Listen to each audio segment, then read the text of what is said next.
గ్యాస్కి సంబంధించి ఒక్కసారిగా commercial cylinder 993 రూపాయలు పెరిగిపోయింది. ఒక్క దెబ్బకి 3100 రూపాయలు అయిపోయింది దగ్గరగా.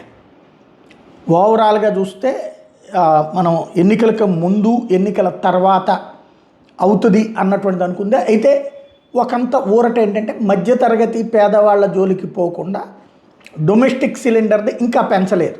ఏమైనా ఫ్యూచర్లో పెంచుతారేమో చూడాలి. యుద్ధం తర్వాతన వాస్తవంగా ఈ భారాన్ని సదరు కంపెనీలు భరిస్తూ వచ్చినాయి. అంతకుముందు వాళ్లే లాభాలు కూడా భరిస్తూ తిన్నారు కాబట్టి వాళ్ళని అది భరించమని చెప్పింది కేంద్రం. అయితే ఇప్పుడు ఇక ఎలక్షన్ అయిపోయింది, ఇంకా కౌంటింగ్కి సంబంధించి అయితే ఏం అడ్డు లేదు కదా. ఇప్పుడు ఈ నిర్ణయం తీసుకున్నారు. తద్వారా కమర్షియల్ గ్యాస్ సిలిండర్ 3000 రూపాయలు వచ్చిందంటే 3100 అయిందంటే ఇది మనకేం సంబంధం లే అనుకుంటాం.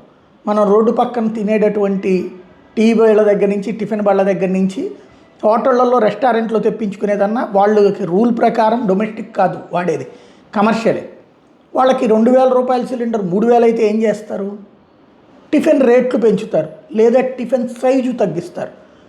ఎంత ఇడ్లీ వచ్చేది ఎంత ఇడ్లీ వస్తుంది, లేదా పల్చగా వస్తుంది, దోశ పల్చగా వస్తుంది, లేదంటే రేటు పెంచుతారు.